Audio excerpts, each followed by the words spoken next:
Hello बच्चों, चलिए प्रश्न को पढ़ते हैं।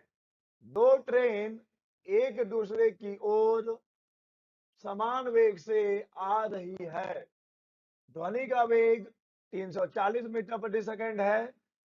यदि एक की सीटी की आवाज दूसरी ट्रेन को 9/8 गुना सुनाई देती हो तो ट्रेनों का वेग होगा। दिए गए विकल्प है ए 20 मीटर प्रति सेकंड, बी 2 मीटर प्रति सेकंड, सी 200 मीटर प्रति सेकंड या फिर डी 2000 मीटर प्रति सेकंड।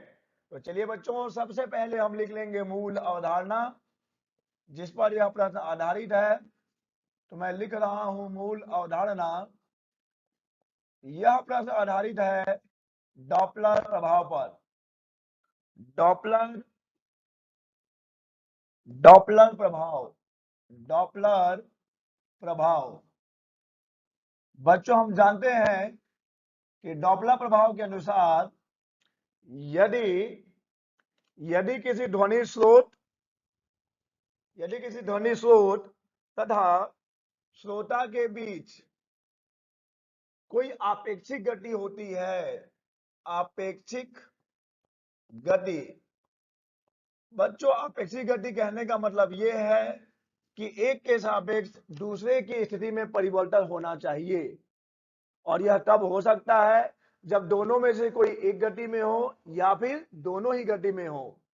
तो डॉपलर प्रभाव के अनुसार जब किसी ध्वनि स्रोत तथा श्रोता के बीच आपेक्षिक गति होती है तो श्रोता को ध्वनि के स्रोत की आवृत्ति में परिवर्तन प्रतीत होता है।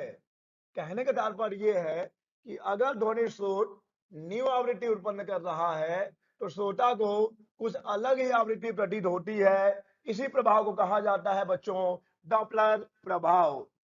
बच्चों, डॉपलर प्रभाव में अलग अलग स्थितियों में हम अलग अलग सूत्र लगाते हैं। यहां पर जो स्थिति दी गई है कि दोनों ही ट्रेनें एक ओर आ रही हैं, अर्थात स्रोत और श्रोता दोनों गतिमान हैं और दोनों एक दूसरे की ओर आ रही हैं। तो ऐसे स्थिति में बच्चों हम कौन सा जो है स्थिति लगाएंगे। हमारी स्थिति हो जाएगी कि जब जब ध्वनि जब ध्वनि स्रोत तथा श्रोता जब ध्वनि स्रोत तथा श्रोता दोनों दोनों गतिमान हैं। और गतिमान कैसे हैं? दोनों एक दूसरे की ओर दोनों एक दूसरे की ओर दोनों एक दूसरे की ओर गतिमान हैं।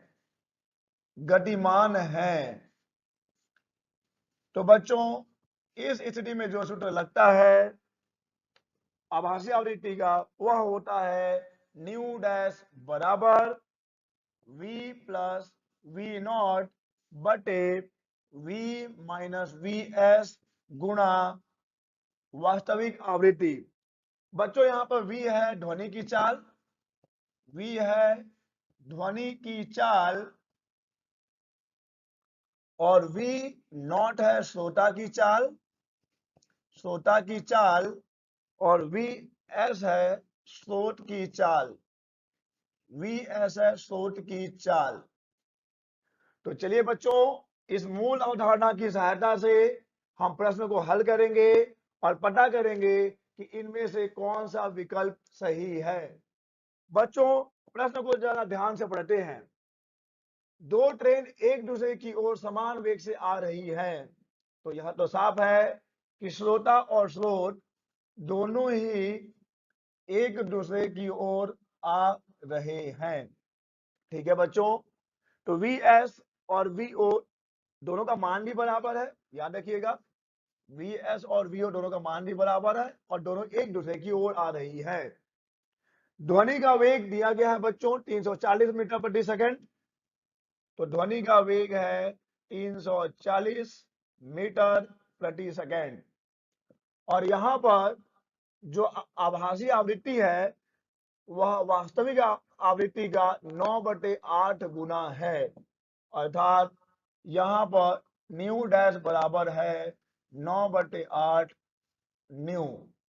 आभासी आवृत्ति वास्तविक आवृत्ति का 9/8 गुना है। तो चलिए बच्चों सूत्र लगाते हैं। न्यू डैश बराबर v प्लस वी नॉट बटे v माइनस वी एस गुना न्यू। चलिए इस सूत्र में मान रख देते हैं। न्यू डैश का मान है 9/8 न्यू। v का मान हमें मालूम है 340 बटे 340 प्लस माइनस। देखिए बच्चों प्रश्न में वी एस और वी ओ दोनों का मान तो बराबर ही है, क्योंकि दोनों ही ट्रेनें एक दूसरे की ओर समान वेग से आ रही हैं। तो चलिए इन दोनों को हम वी मान लेते हैं अब। लेकिन इस वी से आप ध्वनि की चाल से कंफ्यूज मत होइएगा। हमने वी एस और वी नॉट दोनों को बराबर एक मान वी ले लिया है गुणा न्यू। यहां से वी और वी जो है कट जाएगा। तो चलिए बच्चों इसको आगे हल करें। तो देखिए हमें अभी मिला क्या है। हमें मिला है 9/8 बराबर 340 प्लस वी बटे 340 माइनस वी। ठीक है बच्चों, चलिए यहाँ पे त्रिज्या गुणा करेंगे तो 9 का गुणा होगा 340 से, तब हमें मिलेगा 3060 माइनस 9v हो जाएगा। वैसे ही 340 का गुणा होगा 8 से, तब हमें मिलेगा 2720 प्लस ये हो जाएगा 8v। तो बच्चों अब हम यहाँ पक्षांतर करेंगे तो ये हो जाएगा 3060 माइनस 2720 बराबर 9v प्लस 8v। ये माइनस उधर जाके प्लस हो गया है और ये इधर आके माइनस हो गया है। जब 3060 में से 2720 को घटाया जाएगा तब हमें मिलेगा 340 बराबर 9 और 17 17v। तो v बराबर हो जाएगा 340 बटे 17, कटेगा 17 है कम 17 दूनी यानी कि 20। तो v का मान मिल गया 20 मीटर प्रति सेकंड। तो बच्चों दिए गए प्रश्न का सही विकल्प हो जाएगा ए 20 मीटर प्रति सेकंड। आशा करते हैं आपको समझ आया होगा। धन्यवाद।